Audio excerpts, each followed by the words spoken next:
네, 오늘 본문은 출애굽기 이제 광야 생활을 이제 회고하는 이야기로 시작되는데요.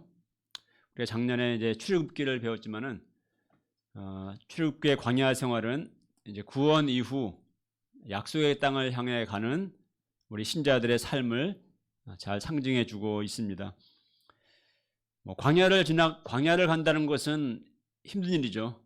광야를 에어컨 틀고 차로 가는 것도 아니고 걸어서 가는 삶이었는데 온갖 어려움도 있고 또 유혹들도 있고 또 위기도 겪습니다. 중요한 것은 하여튼 우리가 믿음으로 이 광야의 같은 인생길을 잘 지나서 정말 우리가 가야 할 또 약속의 땅으로 들어가는 그런 우리의 인생이 되는 것입니다. 오늘 말씀을 통해서 우리가 2026년 한 해를 또 시작했는데 우리가 어떻게 한 해의 믿음의 삶을 잘 또 걸어갈 것인가 또 배울 수 있기를 기도합니다. 1절로 4절을 다시 한번 읽어보겠습니다. 시작. 우리 조상들이 다 구름과 아래에 있고 바다 가운데로 지나며 모세에게 속하여 다 구름과 바다에서 세례를 받고 다 같은 신령한 음식을 먹으며 다 같은 신령한 음료를 마셨으니 이는 그들을 따르는 신령한 반석으로부터 마셨으며 이 반석은 곧 그리스도시라. 바울은 그 조상 이스라엘이 어떻게 하나님의 인도하심과 또 이 도우심을 받으며 광야길을 갔었는가를 이제 회고합니다. 말씀합니다. 여기서 모세에게 속하여 세례를 받았다는 표현이 좀 특이한데요. 이 말은 모세에게 속했다. 모세가 지도자고 그죠? 모세를 통해 주신 하나님의 말씀을 따라서 이제 간 거지 않습니까? 그러니까 모세의 인도하 아래 또 모세 안에서 모세와 함께 라는 의미가 되겠습니다. 그들은 모세에게 속하여서 모세와 함께 홍해 바다를 육지같이 건넜고 또 낮에는 구름기둥 밤에는 불기둥의 인도함을 받으며 광야길을 갔습니다. 또 하나님이 내려주시는 신령한 음식 만나를 먹었고 또 신령한 음료 즉 반석에서 솟아난 샘물을 마셨습니다. 자, 바울은 여기서 이 신령한 반석은 곧 그리스도다 이렇게 말하고 있어요. 그러니까 조상 이스라엘이 광야길을 지나면서 마셨던 그 메마른 목마른 광야 가운데서 마셨던 물이 솟아났던 물, 그것이 바로 그리스도이고 그들이 받던 은혜를 오늘 우리가 받는 은혜로 연결시키고 있습니다. 이스라엘이 모세에게 속하였듯이 신약 시대 우리는 예수 그리스도에게 속하여 세례를 받음으로 우리는 죄에서 구원을 받았습니다. 그리고 하나님은 이제 말씀과 성령의 구름기둥 불기둥으로 우리를 광야길을 인도해 주십니다. 또 신령한 음식인 생명의 말씀으로 먹여주시고 또 신령한 음료인 영생의 샘물을 마시게 하십니다. 예수님 말씀하셨습니다. 내가 곧 생명의 떡이니 내게 오는 자는 결코 줄이지 아니할 터이요. 또 이 물을 마시는 자마다 다시 목마르려니와 내가 주는 물을 마시는 자는 영원히 목마르지 아니하리니 내가 주는 물은 그 속에서 영생하도록 솟아나는 샘물이 되리라. 그렇습니다. 우리는 반석이신 예수님을 통해서 신령한 음식을 먹고 또 신령한 음료를 마시는 은총을 누립니다. 날마다 우리가 수십 가지 뷔페식으로 먹는다고 해서 또 많은 재산을 소유하고 온갖 세상 즐거움을 누린다고 해도 그것으로 우리 영혼이 정말 배부름을 얻고 또 나의 목마른 영혼이 참 만족을 얻지는 못합니다. 오직 신령한 반석 그리스도 예수님이 주시는 신령한 음료를 마심으로 우리 영혼은 참된 만족과 또 하늘의 기쁨을 맛보면서 이 메마른 광야 인생길을 우리는 걸어갈 수가 있는 것입니다. 이것이 바로 조상 이스라엘이 광야길을 갈 때 하나님께 받아들였던 은혜였고 또 오늘 예수님 안에서 우리가 누리는 은혜입니다. 자, 그런데 이제 5절을 보십시오. 읽겠습니다. 시작. 하나님이 기뻐하지 않으셨으므로 그들이 광야에서 멸망을 받았느니라. 예.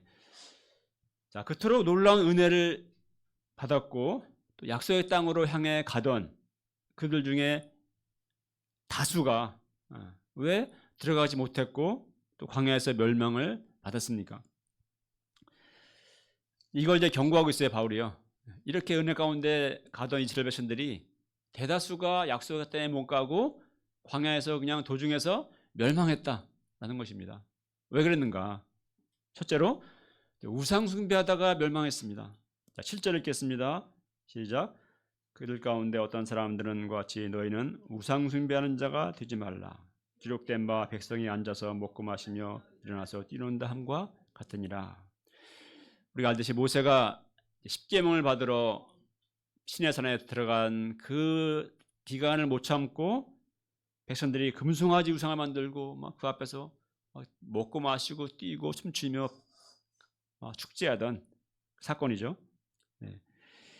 이 사건으로 인해서 하나님은 진노하셨고 모세는 십계명을 깨뜨리고 이 우상숭배에 가담했던 많은 사람들이 죽임을 당합니다.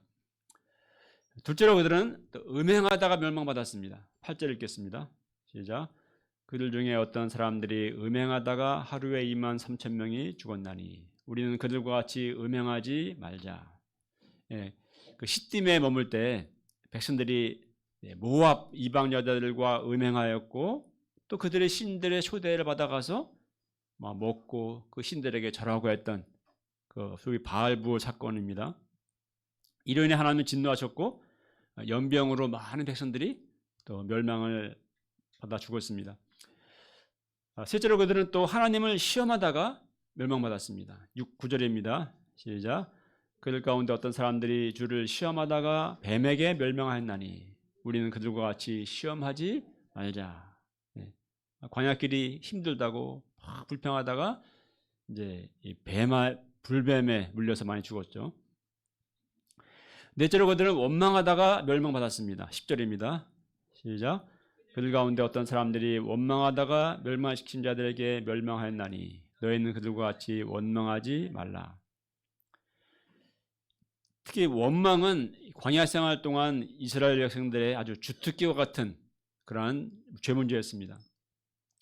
그래서 제가 원망이라는 단어를 검색해 보니까요, 성경에 그렇게 많이 나오지 않더라고요. 성경에 한 번씩 이렇게 나오고 한 20몇 절 나오는데 총 한 40절짜리. 근데 하여튼 압도적으로 원망이라는 단어는 이 출애굽기와 민수기, 이 광야 생활 기간 동안에 집중돼서 나와요. 거기에 원망이라는 단어가 거의 한 절반이 나옵니다. 그러니까 약속에 그렇게 원망하다가 결정적인 순간에 약속의 땅 앞에 이제 들어가려고 할 때 또다시 뭔가 악한 말로 하나님과 또 지도자 모세를 원망했고 결국 그들은 못 들어가고 광야를 40년간 방랑하다가 다 죽었습니다. 자, 11절은 기록 말씀합니다. 11절 시작. 그대가 일어나 이런 일은 본보기가 되고 또한 말세를 만난 우리를 깨우치기 위하여 기록되었느니라. 그러니까 이스라엘 백성들의 모습 볼 때 참 안타깝죠.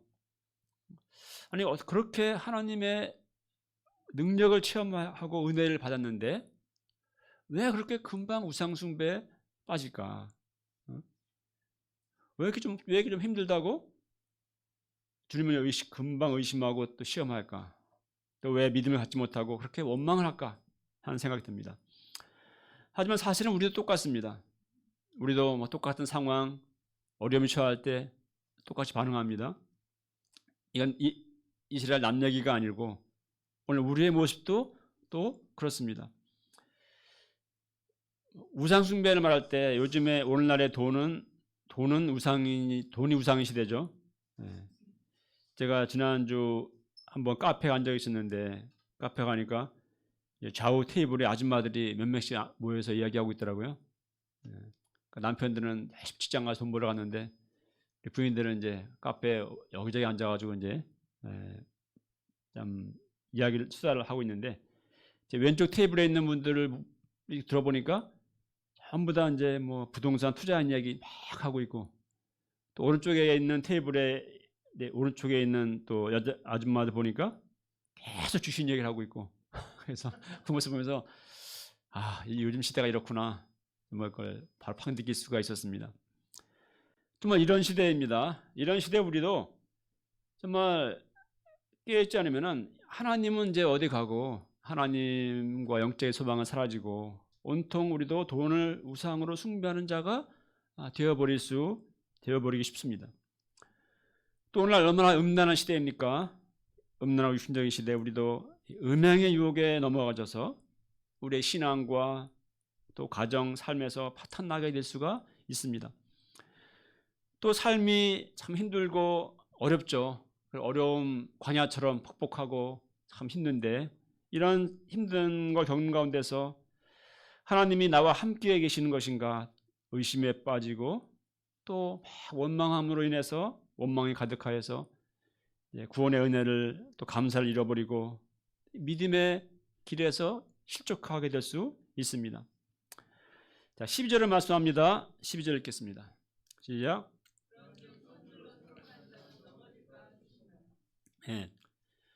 자, 누구나 넘어질 수 있습니다. 지금 이스라엘의 예를 쫙 든 다음에 바울이 하는 말이 바로 이제 우리에게 경고하는 거예요. 특히 섰다고 생각하는 것이 가장 위험합니다. 누구나 우상 숭배자가 될 수가 있습니다. 또 누구나 음행에 넘어질 수 있습니다. 다윗같이 위대한 신앙인도 한순간에 넘어졌죠. 솔로몬같이 정말 지혜로운 사람도 음행에 넘어져서 또죠. 그들이 뭐 몰라서 넘어졌겠습니까? 다 알지만 오히려 섰다고 생각했기 때문에 넘어졌습니다. 그러니까 섰다고 생각할 때 자만하게 되고 또 방심하게 되고 그때 넘어집니다. 왜냐하면 인간은 뭐 그 사람이 아무리 대단하고 뭐 위대하고 뭐 훌륭하고 막 믿음이 대단하고 아무리 그래도 인간의 본성을 가게 되면은 인간은 비슷해요. 비슷하기 때문에 진짜 그 마음의 벽을 방심하는 순간 누구나 한순간에 넘어집니다. 다 똑같이. 나도 언제든 넘어질 수 있는 연약한 자라는 것을 우리는 인정해야 하고 그래서 날마다 우리는 죄를 두려워하고 말씀을 듣고 자신을 돌아보고 회개하며 말씀을 따라 살기를 힘써야 합니다. 그리고 주님이 주기도문에서 말씀하셨듯이 우리를 시험에 들게 하지 마시고 악에서 구하소서. 우리는 주님을 의지하고 기도해야 합니다. 자기를 의지하면 안 되고 주님을 의지하고 기도해야 합니다. 누구라도 넘어질 수 있고 멸망할 수 있는 것이라면은 그러면 우리는 어찌 보면 불안합니다. 내 인생에 어떤 유혹과 고난, 시험이 올지 모르는데 연약한 내가 넘어지지 않으리라고 어떻게 우리가 확신할 수가 있겠습니까? 그러나 바울은 13절에서 말합니다. 13절 읽겠습니다. 시작.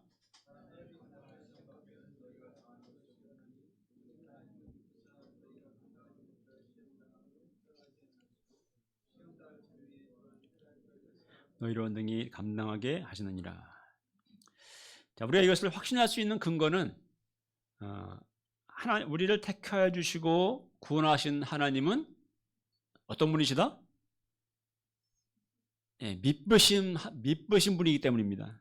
믿으시다는 말은 신실하다는 뜻이죠. 우리를 택한 자를 끝까지 지키시고 보호하시고 인도해 주시는 또 책임져 주시는 주님이시다라는 것입니다. 돌이켜보면은 참 저의 삶에도 여러 가지 시험의 때가 순간들이 있었지만 하나님은 제가 감당할 수 없는 시험을 허락하지는 않으셨습니다. 다시 말해 감당할 수 없는 시험으로 넘어지게 하지 않으셨습니다. 물론 시험 당하여 정말 견디기 힘들 때는 있었습니다. 하지만 하나님은 또 피할 길을 내사 능히 또 감당할 수 있게 도와주셨습니다. 저는 참 연약한 자입니다. 그래서 인생에서 감당할 수 없는 시험이 올까 또 두렵기도 합니다. 그러나 어차피 인생이란 것은 고난과 시험을 피할 수 없는 것이 또 인생입니다. 우리가 늙고 또 병 들어가는 것도 피할 수 없고 또 이별과 죽음도 피할 수 없습니다. 여기서 이제 감당할 수 없는 시험을 주지 않으신다, 또 피할 길 내신다는 말은 단지 아주 힘든 시험을 당하게 하지 않으신다. 뭐 힘든 시험이 올 것 같으면 그냥 싹싹 피하게 해주신다. 이러한 의미는 아닙니다. 이거 아니고 오히려 감당할 믿음과 은혜를 주신다라는 또 의미일 것입니다. 프랭크 앤 가드라는 영화에서 보면 이런 말이 있더라고요. 왜 착한 사람에게 나쁜 일이 일어나는지, 왜 사랑의 하나님은 이런 비극을, 고통을 허락하시는지 묻는 질문에 그 주교는 이렇게 대답합니다. 힘을 달라고, 아마 이런 글 보신 분 있을 거예요. 힘을 달라고 기도했더니 하나님은 저를 강하게 만들 어려움을 주셨습니다. 또 지혜를 달라고 기도했더니 하나님은 해결해야 할 문제를 주셨습니다. 또 용기를 달라고 기도했더니 하나님은 극복해야 할 위험을 주셨습니다. 사랑을 달라고 기도했더니 하나님은 도와주어야 할 곤경에 처한 사람을 보내주셨습니다. 그래서 저의 기도는 응답받았습니다. 이런 이제 글이 있는 보았습니다. 하나님은 우리 광야 기도하는 인생에 아무 문제 없는, 고난 없는 삶을 우리에게 약속해 주시지는 않으십니다. 광야의 인생길에는 늘 문제와 고난, 또 위험들이 있지만 이를 통해 하나님은 우리의 믿음을 또 연단하시고 또 성장시키시고 우리를 성숙하게 또 빚으십니다. 그리고 고난 중에서 우리를 주님은 넘어지지 않도록 붙들어 주십니다. 초대교회 때 원형 경기장에서 굶주린 사자의 밥이 되었던 성도들에게, 그들에게 주신 피할 길은 무엇이었을까요? 그 피할 길은 오히려 천국 소망이었습니다. 그 두려움의 순간에도 하나님을 찬양하며 기꺼이 죽음을 맞이할 수 있게끔 했던 히브리서 말씀처럼 세상이 감당치 못할 그런 천국 소망과 믿음이었습니다.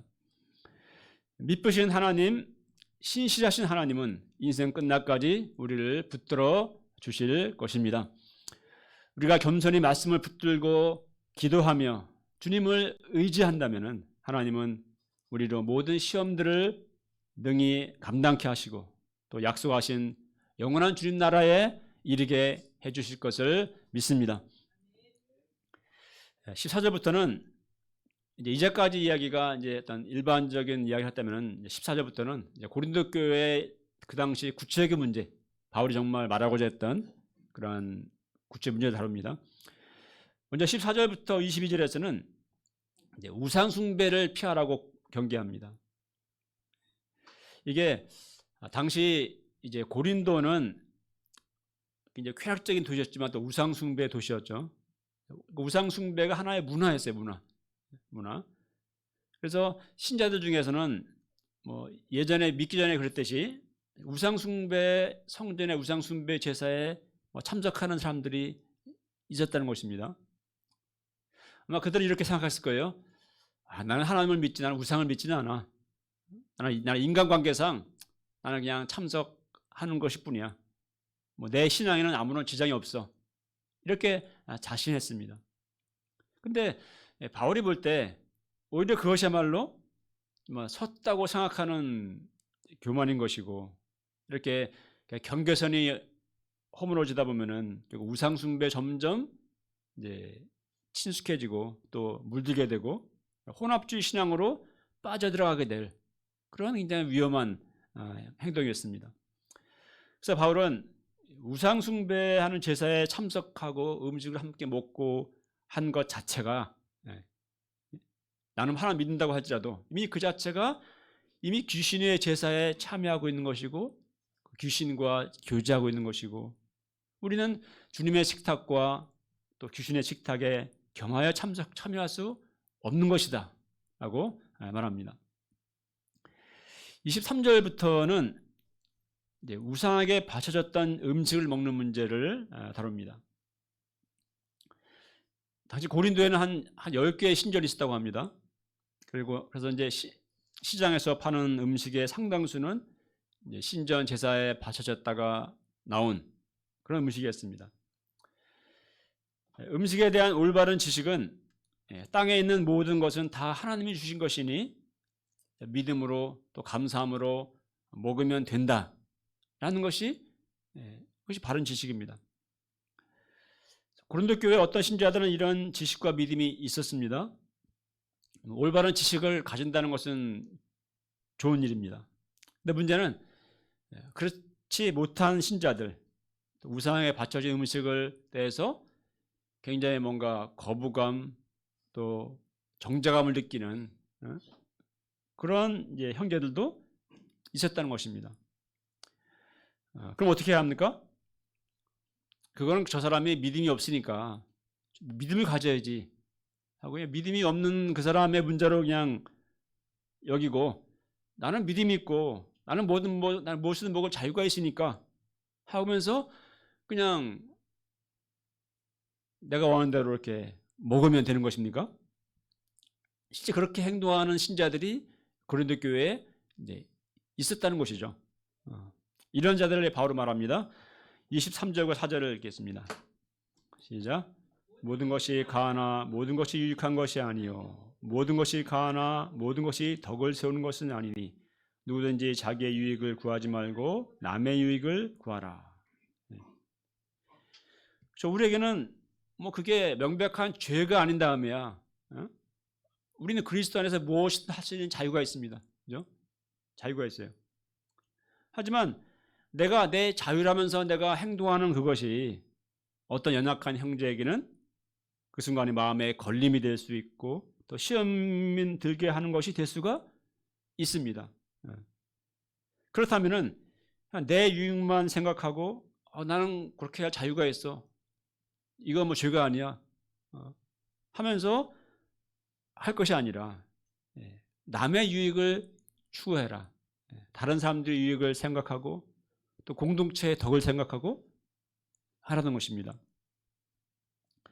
그렇죠? 무엇이든 먹을 수 있습니다. 신전에서 나온 음식이나 아니나 묻지 말고 믿음으로 먹으면 되는 것이죠.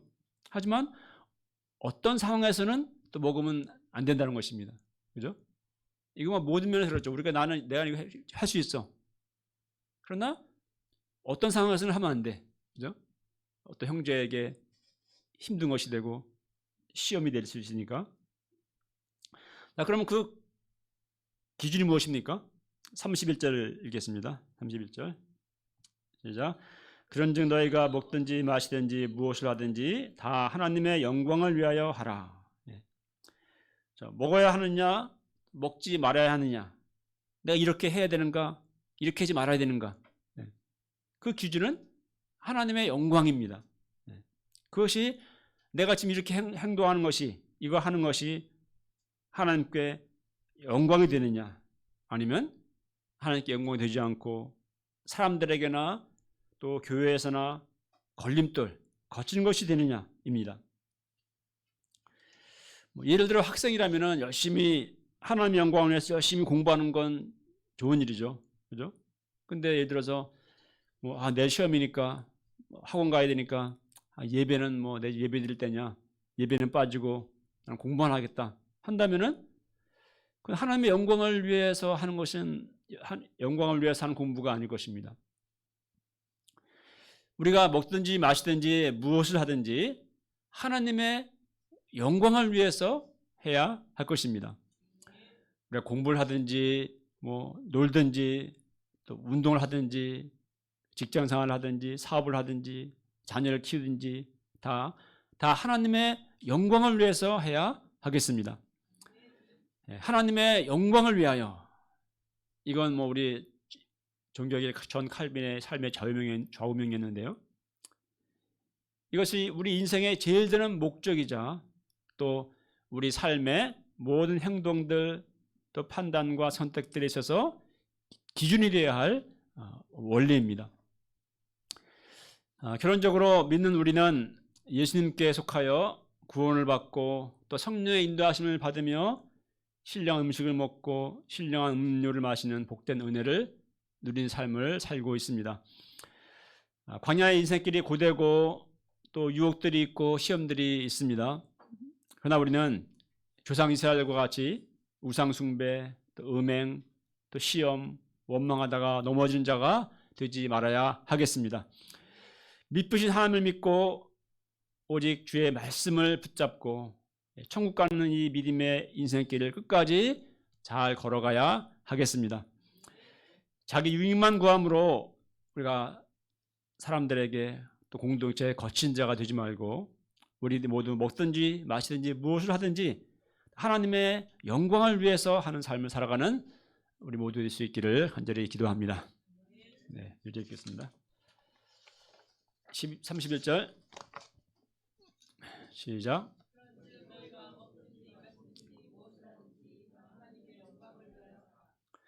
하나님 아버지, 예수 그리스도의 은혜로 우리를 구원해 주시고 또 천국 가는 복된 믿음의 삶을 살게 하신 것을 감사드립니다. 우리가 광야 인생길 갈 때 이스라엘처럼 우상숭배, 음행, 또 시험, 또 원망으로 넘어진 자 되지 않게 도와주시고 믿으신 하나님을 믿고 의지하고 주의 말씀을 따라 광야 인생길을 끝까지 걸어가는 저희가 되게 하여 주시옵소서.